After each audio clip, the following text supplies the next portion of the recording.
মুহাম্মদ সাল্লাল্লাহু আলাইহি ওয়াসাল্লাম সালাত শিখেছে 40 বছর পরে, সূরা ফাতিহা শিখেছে 40 বছর পরে। আর উনি জন্মগত সত্যবাদী এবং ন্যায়পরায়ণ, তথা 40 বছর যাবৎ যেই গুণ তিনি জন্মগত বহন করেছেন নবী হওয়ার আগেও, সেটি হচ্ছে তিনি সত্য বলতেন, কোনোদিন মিথ্যা বলেননি। 2, তিনি সৎ এবং ন্যায়পরায়ণ, কোনোদিন মানুষের প্রতি অন্যায় করেননি। পৃথিবীতে আল্লাহ যত নবী রাসূল পাঠিয়েছেন, প্রত্যেক নবী রাসূলকে নবী হওয়ার আগে এই দুটি মৌলিক গুণাবলীর অধিকারী হতে হয়েছে। এক, সত্য কথা বলতে হবে, ন্যায়পরায়ণ হতে হবে। কেন? এই গুণটা আল্লাহর। আল্লাহ সত্যবাদী, আল্লাহ ন্যায়পরায়ণ। আল্লাহ বলে দিয়েছেন, তিনি কিয়ামতের মাঠে বলিনি কোটার ভিত্তিতে বিচার হবে না, আর কোনো কিছুর ভিত্তিতে বিচার হবে না, উনি ন্যায়পরায়ণ। তিনি বলেছেন, ইন্নী হারামতু যুলমা আলাইয়া, আমি আল্লাহ আমার উপর অত্যাচার করাকে হারাম করে নিয়েছি। এই যে পৃথিবী সৃষ্টি করে দিলাম, গেম ওপেন করে দিলাম, সফটওয়্যার ডেভেলপ করে দিলাম, এখন এখানে প্লাস আর মাইনাস পয়েন্ট বাড়তে থাকবে, কমতে থাকবে। মনে করেন শেয়ার বাজার যে মেরে নিয়ে গেছে ওর হয়েছে প্লাস প্লাস প্লাস, আর যার মেরে নিয়েছে ওর হয়েছে মাইনাস মাইনাস মাইনাস। এখন কিয়ামতের মাঠে আল্লাহ যদি এই প্লাস মাইনাসকে ক্যান্সেল করে জিরো না বানাতে পারেন, তাহলে আল্লাহ আল্লাহ নন, নাউজুবিল্লাহ। এটা তার দাবি যে তিনি ন্যায়পরায়ণ।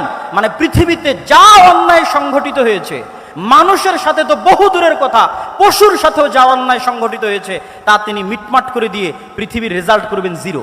পৃথিবী যখন শুরু হয়েছিল তখন জিরো, আর পৃথিবীতে মানুষ যা অন্যায় অনাচার মারামারি কাটাকাটি, ঢাকা বিশ্ববিদ্যালয়ে একজনকে অন্যায়ভাবে হত্যা করা হলো, ওই বিষয়ে রাসূল সাল্লাল্লাহু আলাইহি ওয়াসাল্লামের একটা হাদিস শুনেন।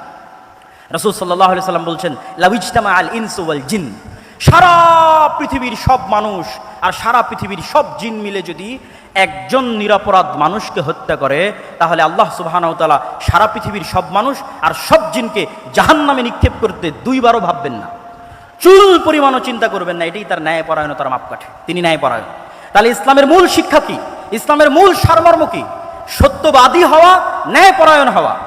গত 15 বছর যে ফ্যাসিজম প্রতিষ্ঠিত ছিল, এই ফ্যাসিজমে হাজারো ওসি, লক্ষ ডিসি, লক্ষ এসপি, নামাজি, হাজি, দরবেশ, সে মনে করেছে সালাত ইসলাম, কিন্তু সে তার দায়িত্বে ন্যায়পরায়ণ নয়। সে যে একজন ওসি হিসেবে সে ন্যায়পরায়ণ দায়িত্ব পালন করেনি। ডিসি, সচিব হিসেবে, এসপি হিসেবে, এসিল্যান্ড, সাব রেজিস্ট্রার, তার পদের সাথে আমানতের খেয়ানত করেছে। অর্থাৎ সে ইসলাম বুঝে না। সে যতই সালাত আদায় করুক, যতই সিয়াম পালন করুক, সে বুঝে না ইসলাম কি। রাসূল সাল্লাল্লাহু আলাইহি ওয়াসাল্লাম বলেছেন, সাবআতু ইউদিল্লুহুমুল্লাহ ইয়াওমা লা দিল্লা ইল্লা দিল্লুহ, 7 শ্রেণীর মানুষকে আল্লাহ কঠিন কিয়ামতের মাঠে বিশেষ ছায়া দিবেন। তার 1 নাম্বার, আলেম নয়, হুজুর নয়, তাহাজ্জুদ গুজার নয়, পর্দাশীলা নয়, ইমামুন আদিল, যে তার দায়িত্বে ন্যায়পরায়ণ। ন্যায়পরায়ণ প্রিন্সিপাল, ওসি, ডিসি, প্রধানমন্ত্রী, প্রধান উপদেষ্টা, ন্যায়পরায়ণ সমন্বয়ক জান্নাতে যাবে। আরেকজন তাহাজ্জুদ গুজারের পূর্বে, আরেকজন সালাত আদায়কারীর পূর্বে। ন্যায়পরায়ণতা হচ্ছে ইসলামের সবচেয়ে বড় মাপকাঠি।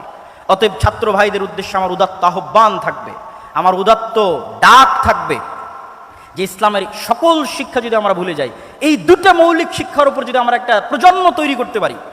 ফ্যাসিজম টিকে ছিল কিভাবে? তাদেরকে অন্যায়, তাদের মেরুদণ্ড সোজা নয়, তারা অন্যায় করেছে।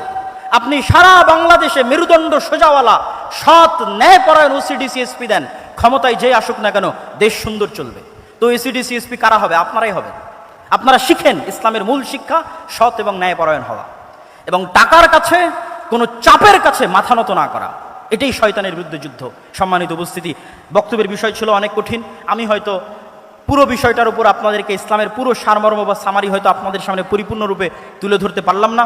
তারপরে যতটুকু চেষ্টা করেছি তুলে ধরার চেষ্টা করেছি। আল্লাহ সুবহানাহু ওয়া তাআলা আমাদের সকলকে আল্লাহ সুবহানাহু ওয়া তাআলার এই একমাত্র মনোনীত দ্বীনের উপর টিকে থাকার এবং এই দ্বীনের উপর মৃত্যুবরণ করার এবং যেটা প্রকৃত সফলতার মানদণ্ড, সেই জান্নাতে প্রবেশ করার তৌফিক দান করুক। আল্লাহুম্মা আমিন।